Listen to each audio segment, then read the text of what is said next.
This is Lisa from Mobile Tech Review, and today we're going to look at the Acer Aspire S7. This is the S7 11.6-inch model, the Dash 191, for those of you who keep track of such things. Core i5 inside, 1080p display touchscreen, also 2.29 pounds, really light, really thin, nice metal top right here, and we're going to look at it now. So this is the Acer Aspire S7. It's available now. It's actually been out for a couple of weeks. 2.29 pounds, as I said, full Windows 8 laptop, 64-bit with an Intel Core i5 inside. Now, when it first came out, it came out with the usual 1.7 gigahertz 3317U, that's a ULV CPU, and it's going to get a minor refresh going up to 1.8 gigahertz. So basically, you're looking at the same CPU technology, Ivy Bridge, 3rd generation inside. Not a biggie, but again, you might find something just a slight bit faster in stores as a result. This guy has 4 gigs of RAM inside and 128 gig SSD, oddly configured in a RAID 0 configuration. Not that that matters to most of you folks unless you're kind of on the technical side there, but don't know why Acer decided to do that. They just probably thought they were going to get better speed or something like that out of it. Anyway, very fast SSD drive. This is a 1080p 11.6-inch display, and it is a touchscreen. Woohoo! So, nice and easy to use with the new Windows 8 modern UI, as they call it, with the live tiles, formerly known as Metro. And we have a full backlit keyboard here. It's an electroluminescent kind of keyboard, just glows in a nice little yellow-green, eerie sort of way, but it's effective enough. In dim lighting, not a lot of contrast with the silver and that color backlighting, but if it's fairly dark, it works pretty well. And you've got a decent-sized trackpad right here. This is made by Elan. Really, Synaptics is still my favorite so far in terms of gesture support. It behaves pretty well for single-finger tracking. Multi-touch gestures are decent. You can do things like the swipe in from the side, but as you can see, it can be a little hard to trigger sometimes, those side gestures, and they are kind of key. We won't complain too much because obviously you can just do that, touch the screen, so with not too much suffering going on there. It's also a full Windows 8 PC. You've got the Windows desktop. Of course, you'll even get that with Windows RT, but you can do things like install all of your Windows 7 programs here. That means EXE programs meant for the x86 architecture. So it's a very capable computer, yet it's incredibly light. It's a little bit lighter than the MacBook Air 11.6-inch, and it's about the same weight as a lot of just pure slate tablets that have Core i5s like the Surface Pro and Acer's own Iconia W700, which is about the same size and weight. Pretty amazing there, considering that you get, well, full keyboard and a full design. It has a 2-position. It's a little stiff here, so you can poke at it without wobbling around, pretty stiff. And then there's a second détente, and then it gets a little easier, and you can push it that far back. Since this is an IPS display with 178-degree viewing angles, you probably don't need all that much leeway for moving the screen back, but it's nice to have, just depending on what position you want to use it in. Since it is so small and light, you can use it just about anywhere. We take a look at the keyboard up close now. You can see what the layout's like. All pretty much normal stuff right here. They've done an interesting thing where they've kind of mated the insert visually with the enter key. Doesn't really affect usability at all, but full keyboard. Not a super lot of travel. Let me hold this sideways so you can see that. It's a real skinny machine, so you're not going to get a lot of key travel. I did get used to it. I'm a fast touch typist, but I would hope for more key travel. But what can you do? Look how skinny this machine is. Wouldn't want to give that up either. Really nice looking.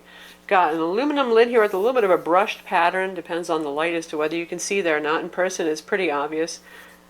Side here we have a USB 3.0 port. That's our little charging port right here. That's our power button. The bottom, however, is plastic, white plastic. The same thing is true of the S7 13.3-inch model. Plastic on the bottom. That guy has a white glass lid up top. Also pretty thin and pretty light. We've got air vents over here, lots of them. Air vents coming out the back. Acer has their twin turbo kind of cooling system, they call it. It's not too loud. It's definitely improved over some older Acers we saw that had a similar cooling kind of situation going on, and this generally does not get loud at all. Micro HDMI port is right back there. Dolby Home Theater stereo speakers. This guy sounds surprisingly good for such a tiny notebook. I really enjoyed actually watching movies on it. And on the other side, we have a USB 3.0 port again for a total of 2. That's kind of nice compared to just straight tablets that usually have one. This one can also charge devices. 3.5mm combo audio jack right there, and a microSD card slot. Kind of a little too small for a full-size SD card slot, but at least we have microSD, so that's pretty handy for everybody who has a smartphone with a microSD card inside. And you want to take a look at your photos. But wait, there's more. You know, with the higher-end items, Acer likes to bundle a whole lot of goodies in the box, and Comes with this battery here. This is a 3-cell 2500 milliamp extended battery. Really unique design. I have to say they're not afraid to try things out. It's got a little spring-loaded mechanisms because you're going to put it on, you're going to actually stretch it out a little bit, and this goes into the power jack. I'll show you how that works. By the way, it only weighs 6.6 ounces, that battery, so it's not like some of those sheet batteries that really make something very heavy and cumbersome. So here we stick it into the power jack right there, and then stretch. And you see that spring opens up, and then there's a little locator hole there. And then on the bottom, there are these little screw locks, sort of like Sony likes to use. So you can screw down and lock it on there, make sure it doesn't wobble off. And it has a little cutout so the HDMI jack is still accessible. So it actually gives you a kind of, well, odd look from the back, doesn't it? But it gives you a nice angle for typing. And it doesn't add much weight. So a little freaky, but also a little innovative, and we won't complain because the battery that's inside the laptop itself is 3790 milliamps. Not that much, that 4-cell battery capacity there. And battery life, just like with the 13.3-inch one, S7, well, it's not that great. This is about 3.5 hours on a charge without the extended battery. The extended battery adds about another hour and a half, and then you get to a pretty reasonable 5. And since the whole thing is still pretty small and pretty light, we won't scream too much about that, but that does hobble the notebook itself just a bit. It's amazingly small, it's amazingly thin, and that means there's amazingly little room for a battery inside, so you're just not going to get really long run times. But wait, there's more. You get this here handy Bluetooth mouse. And Acer includes a AAA battery to keep it powered up. And we have dongles. Here we have a VGA dongle that goes into your USB port, and we have an Ethernet adapter for those of you who need wired Ethernet in the box. You don't have to go buy one. And the charger itself is a pretty compact white-looking thing. This is actually the same one that's used with the Iconia W700 Windows tablet too. We get a carrying case as well, and this one is distinctly less ugly than the one that comes with the W700 tablet, which was a shiny brown vinyl nastiness. This thing almost looks and feels like leather. I doubt that it is. Doesn't smell too bad. A little envelope style case, Velcro holding it on so you can wake up everybody on the airplane who's sleeping when you open it up. Simple, straightforward. Again, it's nice to have it included. And not too heavy also. That's another good thing. Pretty important when you got a light notebook like this. You don't want to have a case that weighs 2 pounds. And now we've got it beneath Acer Iconia W700. That's their Windows 8 full Core i5 tablet. You can see really you're looking at about the same footprint, and actually the laptop is a teeny bit thinner. It's pretty amazing, right? So this guy is just a pure tablet. You can see our review of that one as well. The Aspire S7 sells for $11.99, so not too ungodly expensive for the price. Certainly cheaper than the higher end S7 13.3-inch. That one, if you go with the Core i7 ULV, that can go as high as $1,650, and it's around $1,300 for the 13.3-inch one if you go with the i5. So this guy is actually more affordable too. The laptop has a 720p webcam up here with a built-in microphone, and it has dual-band Wi-Fi 802.11b GN. That's Atheros Wi-Fi, not Intel, so no WiDi wireless display here. It has Bluetooth 4.0. Does not have a GPS, but you know, it's a laptop form factor. We don't expect to see that so much. Nor is there NFC in this guy. Right now, I don't think that a lot of people are going to be crying about that either. Has Intel HD 4000 integrated graphics like any Ultrabook would, and basically you're looking at Ultrabook brains here. In terms of performance, we'll take a look and see what our Windows Experience Index is.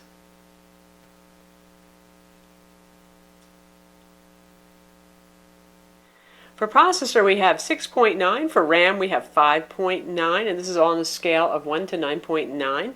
For graphics desktop, we have 5.4. 3D gaming graphics, 6.3, and the SSD scores 8.3, which is pretty good. Usually we see 8.1 with the fastest SSD drive, so no slouch on storage speed here. On PC Mark 7, it scores 4728, which is right in line with other Core i5 Ultrabooks on the market. So that's good to see. Even though this is pretty thin and not as much room for cooling and heat dissipation, it scores just as well. It's not doing a whole lot of thermal throttling. We like to see that. Speaking of heat, the plastic bottom does have its advantages. It does not get wickedly hot to the touch. Ultrabooks with ULV CPUs generally don't get real hot. There's a few exceptions to that, but this guy, even when you're doing something like streaming HD video playback 1080p, in fact, since it has a 1080p screen, that's a worthwhile endeavor, does not get too hot to the touch. That is, it stays under body temperature. The IPS touchscreen is Very nice looking in terms of colors. It's got pretty good contrast. Sharpness is quite good though. In the desktop, we've already changed the scaling to 125% because Acer ships it at 100%, and these icons are like, teeny tiny, impossible to see, and so is text. I actually find it's still a little hard to read some text even at 125%, where I don't feel that way with some other 11.6-inch machines. So interesting there about the clarity. But the contrast and the colors are all good, and the touchscreen is very responsive too. It works just fine for all sorts of gestures, pinching, zooming, fast enough.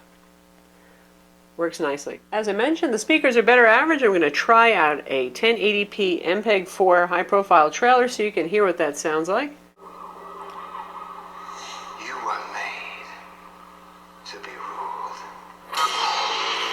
But it's 62% volume. It's very loud. Good sound. It will be every man for himself. Plays it perfectly well, as you'd expect. So definitely a capable multimedia machine. You can even do some light HD video editing though. A Core i5 ULV CPUs and Ultrabooks, they're not as fast as full mobile CPUs. If that's something that you do professionally or spending 20 hours a week doing, you probably still want to consider a full mobile CPU. But for your occasional video editing, it can handle it. And for desktop mode, we can do things like run Photoshop. We're going to take a look at that. So now we have Adobe Photoshop CS6 running, the latest version, and you can see that Adobe Photoshop, like a lot of Windows apps, doesn't really pay any attention to the Windows desktop scaling settings. So you have room for all sorts of palettes and all sorts of things like that, but you can see what the size of the menu text is like over here, and your little tool icons, they're pretty darn teeny, so you want to have good eyes to use this machine. 1080p on an 11.6-inch or smaller machine, well, you got to have good eyes. The good point is you get really sharp text. You can see a lot of detail in photos. So, of course, there's an upside to that, too. Really depends on what you're looking for and how good your eyes are. So we have a JPEG file here, and this is a 20 meg image, and we're going to see how quickly it can handle things. We're going to do a couple of things to this image. So first we're going to do a rotation here. Fast enough, and then we'll apply something like unsharp mask, and go with the default 50%. No problem, quick enough, and we'll resize that image down to just 500 pixels. Shadow of its former self. Very quick, so certainly very responsive. Works just fine. Desktop apps are good, software development applications. Obviously, things like streaming video, YouTube, Netflix, all that stuff's going to work fine too. Your Office suite, whether you install 2010 or 2013, it's a go on this. Now, one thing to keep in mind for your graphic artist types, this is just a touch screen. 10 points of multi-touch here. There is no digital pen, no Wacom, no N-Trig, none of that stuff. So, graphic artist, this probably isn't the machine for you. But then most of you would probably go for something that was more of a convertible in design, so you could use it like a tablet or a pure tablet itself. Now when it comes to games, of course, it can run all the stuff that's available for the Windows 8 Microsoft Store live tile kind of games, and some of those are actually pretty nice 3D games. And you can install older games on this, regular Windows 7 games that is, Rise of Nations. Even Civ 5 is going to run fine, but like all Ultrabooks, this is not a gaming machine. It just has integrated graphics, so sorry, no Crysis for you, no Crysis 2, and Call of Duty latest version, not so much really. But you could get away with running something like Skyrim. If you drop the resolution down, say 1366 by 768, you'll get some pretty decent frame rates there with low settings. So who's this product for? Well, anybody who travels a lot, who's on the go, who hates heavy laptops. At 2.29 pounds, man, you just don't even feel this thing. It's just a little bit heavier than some tablets on the market, yet you have a full notebook in terms of form factor and a reasonably usable keyboard. Certainly, I would say it's better than the Sony Vaio Duo 11 convertible, which has very tiny keys, even though this has low key travel. It's powerful.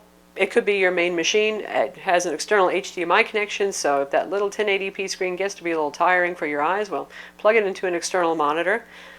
Anybody who wants a powerhouse and 11.6 inches and 2 pens, well, this is a machine for you. There's really nothing on the market that competes with this except for the 11.6-inch MacBook Air. So that's the Acer Aspire S7 11.6-inch model. Honestly, a really nice machine for the money. For those of you who know that you need the keyboard, not just a touchscreen, and you're thinking between this and a tablet, well, now you've seen what it has to offer. I'm Lisa from Mobile Tech Review. Visit our website for the full review, and don't forget to subscribe to our YouTube channel.